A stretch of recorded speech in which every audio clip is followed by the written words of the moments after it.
Ladies and gentlemen, federal employees, welcome to this episode about if you can take money out of your TSP while you're still working, while you're still an active federal employee. Are you able to access that money for any reason?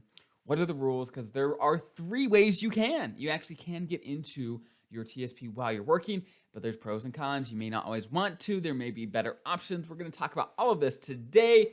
And by the way, it is great to see you here today. You guys are always looking great. Always great to spend some time with you today. So let's dive right in now. If you are new here, my name is Dallin Hawes, financial planner serving you guys as federal employees. And if you want more information about what we do and all the great free resources we have for you, there's a bunch of things in the description below, as well as make an appointment with us, all kinds of goodies. You could check that out below. So let's dive right in. Again, there's 3 ways you can get money out of your TSP while you're still working. 3 ways. Now, way number 1 is a TSP loan. Now, this, of course, is what they call a loan, right? It's not a withdrawal, it's a loan, meaning with any loan, it has to be paid back, meaning you take a chunk out and then every paycheck, or you could decide exactly how you do it. Long story short, you have to pay it back. Most people do it a little bit every single paycheck. It goes back into your TSP. Now, people say, okay, what does it cost me to do a TSP loan? And the good news is there's only a $50 admin fee, right? So if you request, let's say $2,000, they're going to send you what you requested minus $50 as the fee. So in that case, $1,950, right?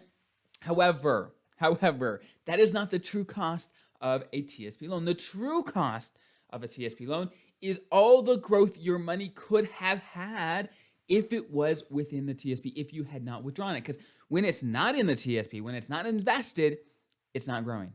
So let's say that $2,000 could have grown to $3,000, whatever, but it was out. You were doing something with it. Now, you still may want to do it. There still may be reasons to do it. You just want to be careful. You want to keep that in consideration. So the other thing to know about a TSP loan is that there is an interest rate. You don't just pay it back, you have to pay interest. And that interest rate does depend on what the G fund is returning when you take the loan out. That is what they determine it. Right when I was publishing this, it was about 3.375.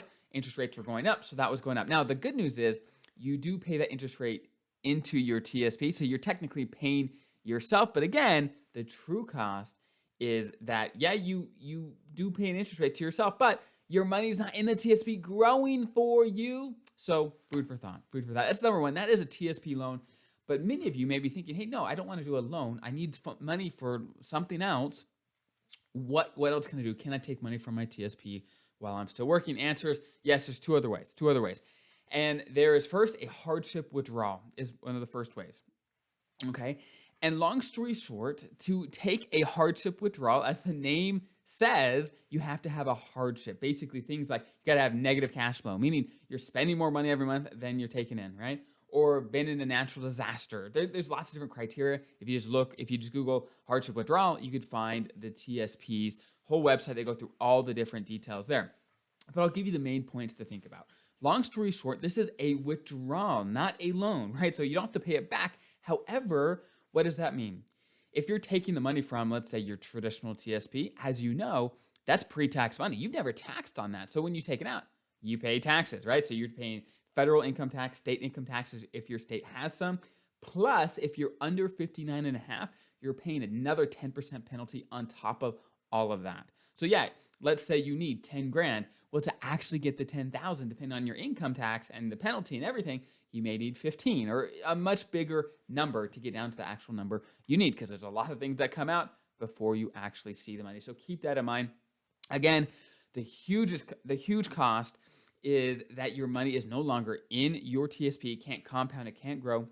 It won't be there for you in retirement. Now, there can be reasons to do it, depending on the situation. It could be a lifesaver. If you just need the money, something big happened, your life or whatever is in jeopardy, it's big time, it's serious. Hey, you've got money. It's your money. Now, we always like to save it till retirement, but sometimes things come up that are so crucial that we need to take care of it. So, last one is a TSP age-based withdrawal. This is the last way you can get money out of your TSP while you're still working. Now, once you're retired, it becomes a lot easier to get into your TSP. I'm not going to talk about that today. Check out my other videos on getting money out of your TSP in retirement.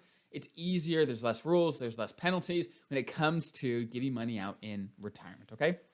So again, the third way is an age-based withdrawal. Basically, once you turn 59 and a half, you can get into your TSP without that 10% penalty I had mentioned for the hardship withdrawal, right? So you can get into it. You won't have that 10% penalty.